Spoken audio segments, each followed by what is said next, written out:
it's Nikki. So let's talk about muslins. Throughout this past week, I've been filming the process of me making a muslin. You know what? Let's just back it up for just 1 second. Let me tell you what I'm wearing. So this is my tried and true Butterick 5211 dress. I went out and had lunch and drinks with a friend, and this is what I wore, and it was amazing, and I love it, and I need to clearly make 1 million more. So that's what I'm wearing. Anyways, back to it. I spent the past week making a muslin for the bodice of this dress right here, V8577. Now, you guys were kind enough in the comment section to let me know that Kittenish Behavior, she has a channel here on YouTube, very, very popular. I would be shocked if you hadn't heard of her. She apparently has done a sew along with this, so I will definitely be looking that up. But as far as like getting the fit right, that's more of a personal thing that I have to do on my own, right? So I have spent the past week tweaking the fit on this. And what I wanted to do was make a video explaining when and why and kind of how I do muslin or toile or test or whatever you want to call it. I don't care. They're all the same. Yeah, so I don't do it all the time. I do it when I feel like I need to do it. So if I'm going to make a project with a very special fabric or a very expensive fabric that I wouldn't be able to replace very easily, that is a good time to make a muslin. If I'm going to make something that has a very, very close fit, like something with a closely fitted bodice, like for instance, Vogue 8577, I will make a muslin. Like a true muslin, like out of junky, I think what I was making it out of, let me grab it. Let me just grab it. And my chair is sideways. I was making it out of this. I got this at a garage sale. It is just unbleached muslin. Lucky, it was a steal. It was a lucky find. That's what I was making it out of. It's not something I care about. It's something that I trash when I'm done with it. So this was a non-wearable muslin, we'll go with that. So sometimes I do that. Sometimes, like for instance, this pattern, Butterick, where am I at? 5211. This one started out, the blue and white, so I've made this in a blue and white stripe. That started out as a wearable muslin. So I used a fabric that I liked, but that I wasn't super attached to try and do it, and I made a wearable one because it had a looser fit. So it was kind of just like, there were only a few spots where things could go wrong and they seemed like they would be easily fixable. So, you know, sometimes it really just depends on the pattern, and it depends on how closely you want to fit it, I think. So some people don't make them at all, which is fine. You do what you want. Some people make them every time. Some people only make wearable ones. You have to do what you want to do. My job is not to tell you how to live your life. So if you want to make one, cool. I think it's a good idea. You don't want to make one? Not a problem. I don't care. You do what you want. So yeah, so basically I'm going to include in this video some clips of my process of getting through the fitting part of making a muslin and why I chose to do that. And I'll talk more in these clips about, you know, what I think about, you know, it being a waste of time and all. There's a lot of like nuance with it. And like I said, you do what you want. In the end, you do what you want. So, but yeah, but before I put those clips in here, I'm gonna, like, I have my bin of things that I want to make, and basically I have a lot of patterns in here that I'm actually planning on making muslins for. So now when I do it, like if you look at these, like here we have Vogue 9182, where just the bodice is fitted. Same with this one, which is Vogue 9103. Only the bodice is fitted. And then Butterick 5181, really just the boobs have a close fit. So things like this, see, like these two. So I will probably make a throwaway, like out of that cheap stuff I just showed you. I will only make the bodice and make sure that fits, because the skirt is so loose that like I don't have problems with skirts like that. So as long as it fits in the waist, it's gonna flow out over the hip and I should be fine. So I don't need to, so you're only using enough fabric to just make the little bit of top part. You don't do any, you don't line it, you don't do any like facings, you don't do any of that. Just does this thing fit, right? That's it, and then you're done, okay? So it really doesn't take that much time. Now, for something like this, if you look at it, if I were to make a muslin of this view where it's got the crossover and kind of here, I would probably lengthen that into a cami top and make that one a wearable muslin. Because I can wear, even if it goes horribly, I can probably still wear it to bed. You know what I mean? And yeah, so then I'll have something where I'll know if it fits, and then I'll have something I can wear to bed later. So really, is that a waste of time? I don't think it is. And then, yeah, so basically I have this whole bin, oh my God. Sorry, I cannot, like my words are not doing well today. So, okay, where was I? All right, so generally, I'm kind of a stickler about a muslin on a woven fabric. If nothing else, a wearable one. Or sometimes they turn out non-wearable. You know, I think in my last video I had one that was meant to be wearable and turned out not to be wearable, and that's okay, because I learned some things. But the times when I just go for it are with knits. So especially simple knits. So for instance, this Style Arc, what is this? Style Arc Jacinta dress I showed you last time. Like, I already put the fabric with it. This is the fabric that the finished dress is going to be out of. It's a knit. It'll stretch, basically. So what I'll do, instead of just going through the whole process and making like a test one, you know, what I'll do is, I'm generally with a knit dress or a knit top, I don't get worried about things until we get down towards the hips. Because, you know, from here to my waist, I don't really have anything that I don't like. But once we go from the waist down, things just aren't as smooth. So that's kind of where I get to worrying about stuff. So for a knit top, I'll just sew it up. No problem. For a knit dress, you know, once we hit the waist point, I think what I'll end up doing is I will get everything together and I'll sew it together at the shoulders. But once it comes to the side seams, I'll probably clip it. So the cool thing about that is, one second, the little, I don't think these are like the brand name, but they're just like, they're the clips, the quilting clips that you would use. Will it show up? Probably not. You know what I'm talking about.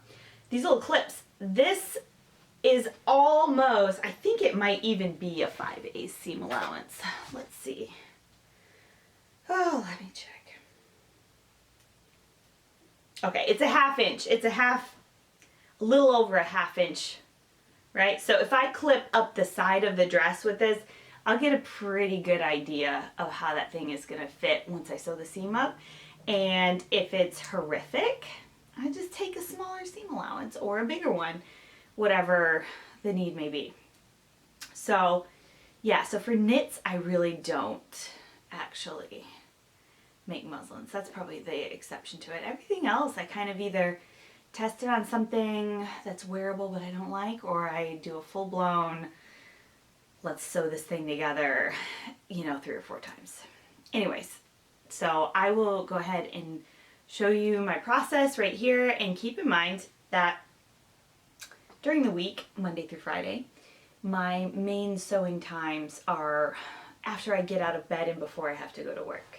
So I am not as polished as I am now. I mean, we're talking like I'm in my jammies, not even that, my terrible loungewear, my hair is everywhere, you know, and I have just woken up. So you're gonna have to forgive my appearance a little bit, but hopefully the content will make up for the lack of care I gave to my looks. So yeah, anyways, I hope that this video is helpful, and if it's not, or if you wanted more, let me know in the comments exactly what you were looking for, because I might be able to help. But keep in mind that these are just little clips explaining what I was doing and why.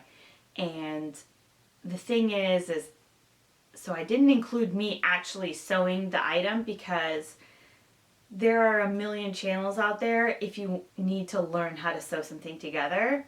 And I'm not the best teacher at that. There are people who are far better at it than I am. So if you actually need to learn how to sew the thing, I can definitely recommend you something down below if you ask. So, but yeah, so I didn't show any of like the actual like me sitting there just grinding away sewing. You know what I mean? Like it was more like, well, you just have to wait and see. And let me know if it helps you, because if it didn't help you, I'd like to know that so I can do better for the next time. Okay? All right, let's talk about making some muslins. So I've been hard at work for the last like week and a half. I've been doing a lot of cutting and tracing. So first I thought maybe I would tell you a little bit about when I cut and when I trace. So if I'm working with an indie pattern, I'm automatically going to trace it. Those things are expensive if I've purchased the paper pattern, which I generally prefer to do. But even the PDF, like I didn't spend 100 years taping that damn thing together just to like cut it out and then have it not fit, right? So I'll stick it all together and then I trace it. And then I have, also it makes it a little bit easier for me to work with the pattern pieces, because it's, you know, I use a medical, like roll of medical paper you can get on Amazon. Anyways, so indie patterns, trace it. But I mostly sew with big 4 patterns, and you know, in America, they're dirt cheap. So a lot of times if you cut it out and it didn't work out, you know, it's not a big deal to just go wait till the sale hits and go get another one. Now, I do trace some of those.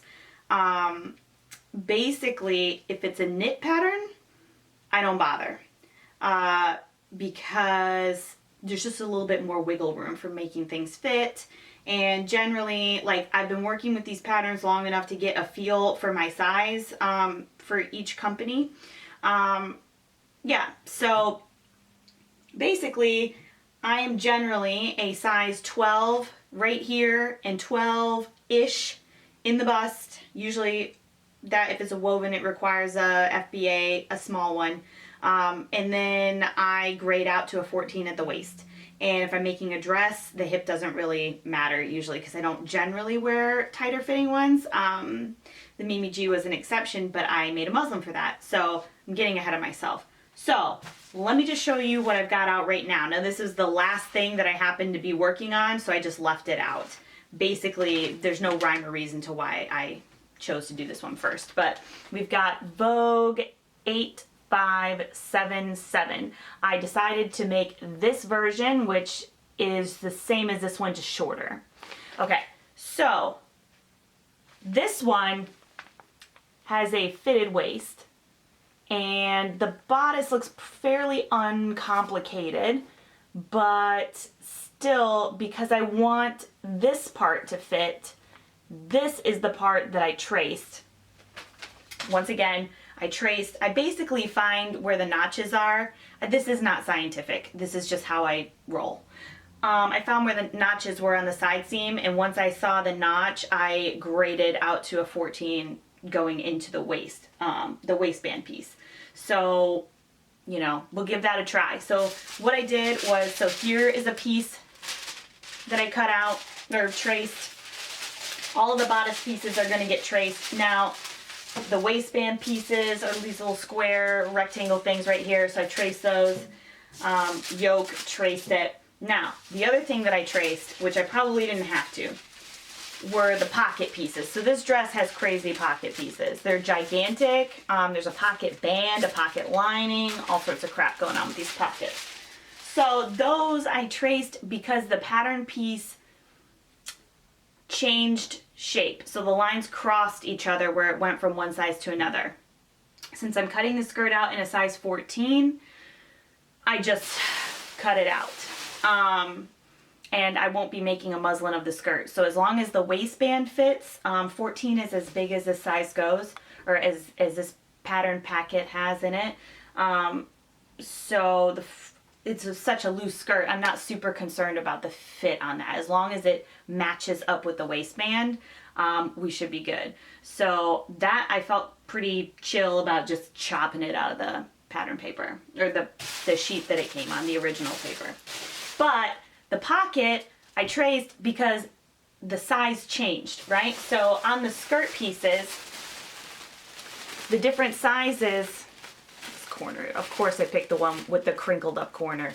So this is the 14, the 12 is right here, right? So if I want to change sizes, it doesn't change really anywhere else. So if I could just fold it over and I would still have like the integrity of the pattern piece is still there.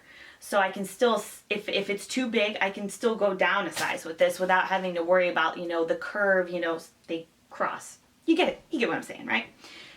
That was the worst explaining I've ever done, by the way. And then also, I just cut out things that don't have a size to it. So this piece, this is the facing.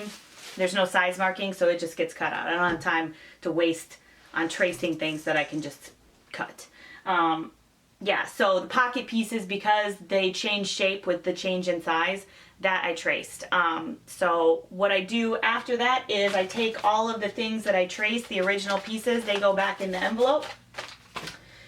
These skirt pieces are gigantic, so I just have left them out right now because I haven't bothered, you know, folding it up yet.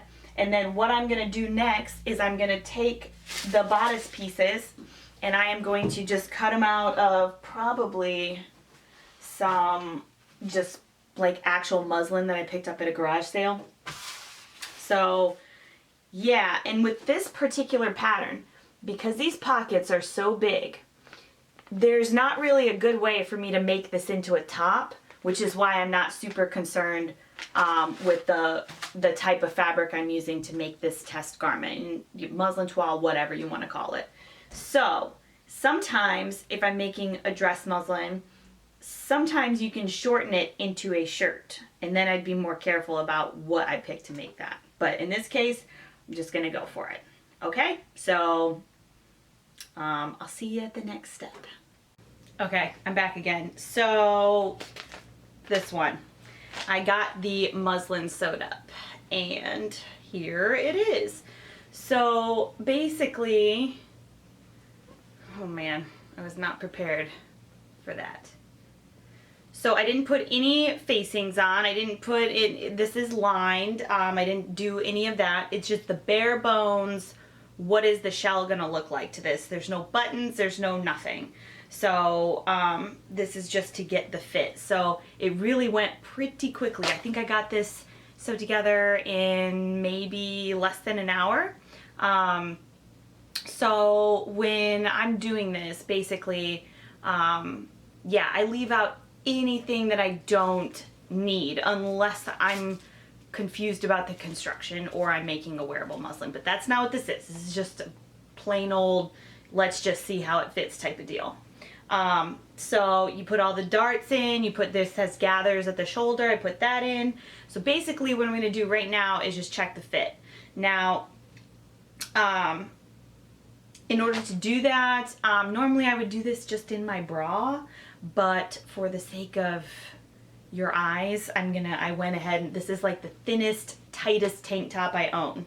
So and then the bra that I will probably most likely be wearing underneath it.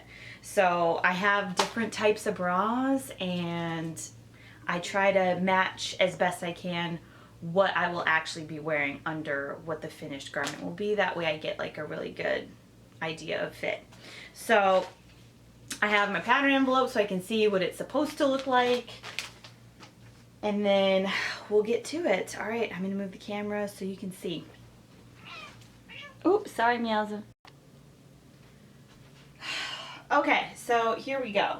So far, I like the fit in the shoulder, and you have to keep in mind that there's gonna be, you know, a finished edge on this, so it won't quite be that long and it won't quite be this close to my neck, right? So keeping that in mind, roll it under a little bit just to give me an idea. This is kind of what I'm looking at here. So I like the way it fits in the shoulder. It's good. Now, according to the envelope, if you look at it, these shoulder gathers should be slightly in front, and they are. So that sits where it's supposed to sit. Now, I drew in the line where the buttons are supposed to go here and here. And I did all of this with permanent marker. Like, I just grabbed a marker. You don't have to worry about it because you don't have to get the markings off later. So if I just fold it over, it is not going to close. Let me come a little bit closer. Oops, I almost ran over Meowser's tail. So let's get up close here. So my armhole is good. My side seam is where it's supposed to be. My bust dart is good. But with all of this sitting like that, it's not even close. We're off by quite a bit right here. So I'm gonna need some sort of bust adjustment. I haven't decided how I'm gonna do that yet, but let's look at what else we have going on. So it also is likely not gonna close at the waist either, which is fine. It's off by almost the same amount the whole way down. So now that I know that, and that's good, let's look at the back. So the back seems to fit fine. I have room to move in it, so I'm not super worried. Like, it's good, it's close enough, and I can move around in it. Like, I can move my arms, everything is fine. I wouldn't want it, there's gonna be a lining in here. I don't think I'd want it any tighter than that. And I don't have, you know, a huge adjustment to make here. So yeah, everything else fits good. I'm just off by maybe, let me see.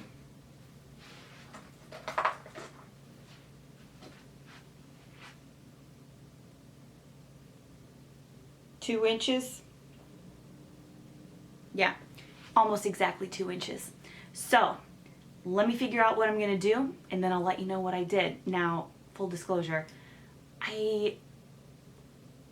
maybe it's not the method that'll work best for you, but there are lots of good books on how to make adjustments. So I'm gonna take a look at all of my resources and decide on my plan of action. So, because that's a pretty big gap, and this isn't a matter of just skimming a little off the side seams, you know what I'm saying? Okay, so back to the drawing board. I'm back. Okay, so I did some research. I decided to go with my Fit for Real People. I decided to do a full bust adjustment, since I would need, so I had a 2-inch gap, that's 1 inch for each boob. So I went with this book, and I decided, oh God, since the back fit really nicely, I thought, if you guys saw problems, you should probably let me know. But I thought the back fit good, so I didn't want to do the pivot and slide where it gives you room all the way around.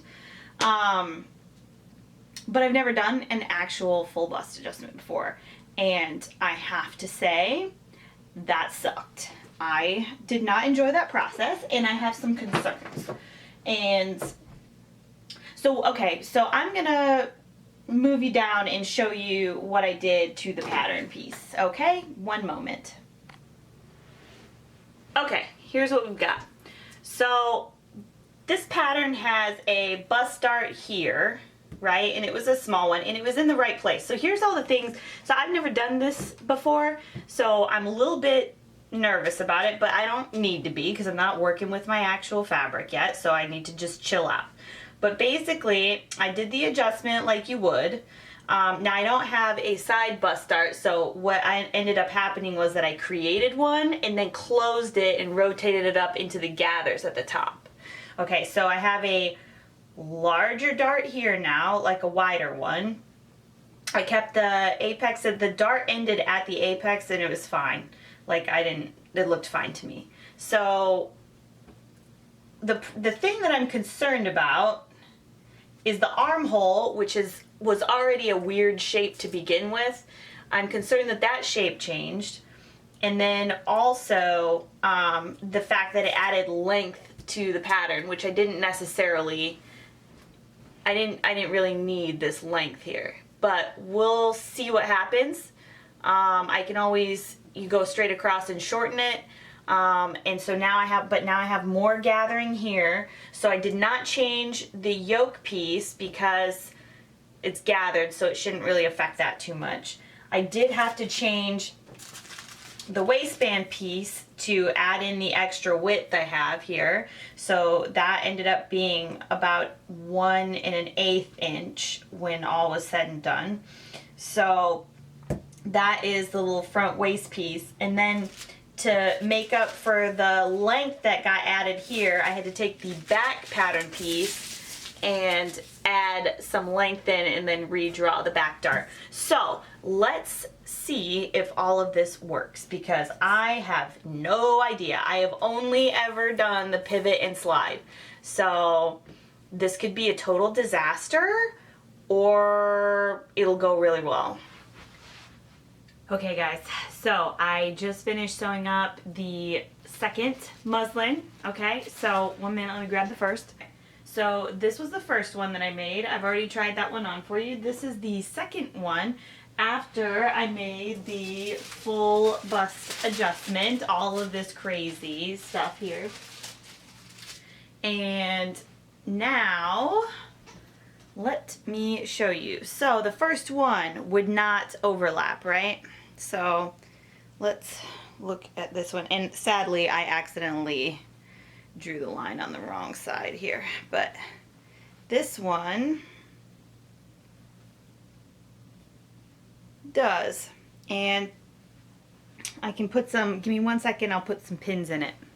Okay, so I've pinned it. Now look, the only thing, so it sits at a better part of my waist. So my natural waist is about right here. That is about 5/8, so that should be right where the skirt is attaching. So I am good with where the waist hits. That was something I was a little bit concerned about. I just didn't, doing the full bust adjustment that way adds length in the bodice, and I wasn't sure if it would end up too long, but it actually turned out pretty perfect. So I'm happy with that. I got the line, so I drew the line in where the button and the buttonhole should hit. Excuse me. Whew. And I pinned it on that line and it fits pretty good here like this. It looks like it's pulling on camera, but it's just because I pinned it a little bit wonky and it's making like a little fold there. It's not actually pulling. So the only thing on the front of this bodice that I would change is the bust darts are a little bit too high at this point. So I will take them down a little lower, right? Because it's like, that's great. That looks crazy.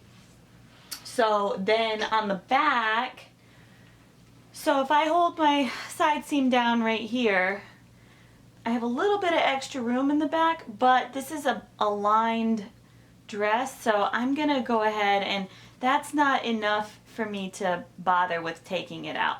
The skirt on this thing is huge, so it's gonna pull down, so I think I'm gonna leave it like that, and then it'll give me some breathing room here in the waist. So yeah, I do, there's a lot of extra, so when I split the bodice part, I had to split this band right here because this is like a separate pattern piece. So what I think I'll do is I'll take a little less out of there because there was just too much ease, like trying to ease it in. It was a lot, and I just don't, and it gives it like a puckery look, and I just don't need all of that room right there.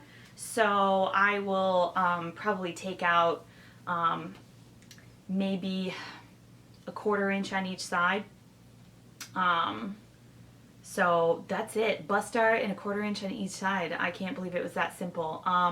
Like I said, I've never done a full bust adjustment that way before. I always use pivot and slide, but I didn't want to change the armhole because the armhole fits so well. And pivot and slide tends to make my armholes a little bit bigger than I like. So, and then yeah, and then the sleeves aren't going to stick out nearly as much as that. So like they'll be tucked under. So about like that. Yeah, and I'm actually really liking, so another reason why I make the muslin is, do I even like this style on me? Now, the neckline will be a little bit lower. Let me take this top pin out. The neckline will be a little bit lower because this, I didn't tuck it under. And I am a-okay with that. Like I always say, for me, more boobs is better. Yeah, so I think that's going to be flattering. I like these little, you know, I like this extended kind of shoulder on things. And I'm okay with the gathers here. Yeah, I think it all looks pretty good. So I'm pretty happy with the way this fits. I'm happy with the pattern itself. Like, I'm happy with the way it looks on me. I think it's flattering. I'm not even gonna bother doing a skirt muslin. The only thing I have to do is change, probably, because I added, I'm going to take away some, so I'll have to figure out how much in the long run I added to this front band. So this is that front little band right here. So I did add some here, right? And it's too much, just by a smidge. So I'm going to take some away. And then what I'll have to do is, when I get to the skirt pieces, I will have to remove that much from the top so that the notches and things and seams will line up. But that's it. That's pretty simple. And I could easily do that. I could even probably, nah, I'll just add a little extra. It's no big deal. Yeah, so I'm pretty happy with this. And anyways, that's why I did this. So if I would have just cut straight into my fabric, right, because I'm generally a size 12. And then depending on the item, I would have to, you know, grade out a little bit at the bust. But even if I had done that, even if I had graded out to a size 14, that wouldn't have been enough room to fix this. This was off by 2 inches.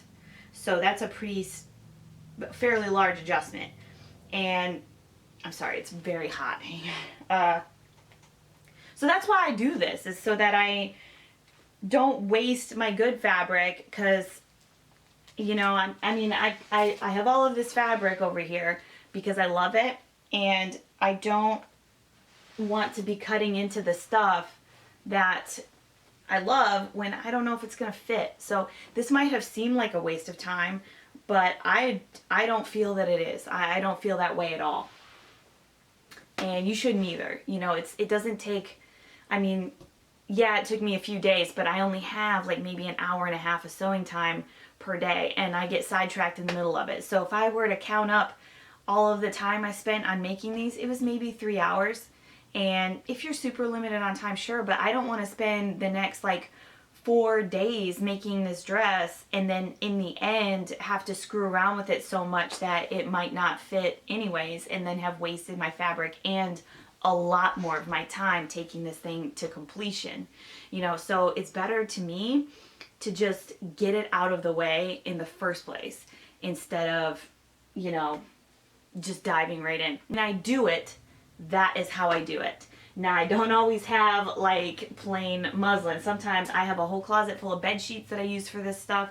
I've got all the ugly fabric from the mystery bundles from Fabric Mart is in there to use. So I have a wide variety of different types of fabric to use for muslin. And so because this dress is going to be made in something, a stable woven, that worked just fine. And that I got at a garage sale. I got this whole pile of it for I don't even know. I think I got that, some corduroy, and some other crap for like $1 or two, you know, per piece. So yeah, it's not hard. It's cheap, and it will save your fabric, and it will save you. Even though it seems like it's not saving you time, it is saving you time in the long run, especially for something like this that has a fitted bodice. It'll save you the time, and it's worth it. So yeah, so now I just need to lower my, I won't make another one. I could make a third one just to check to make sure that the bust star is in the right place, but I mean, it's pretty cut and dry that it just needed to be a little shorter. So yeah, that's it. Look who I found. It's Meowza.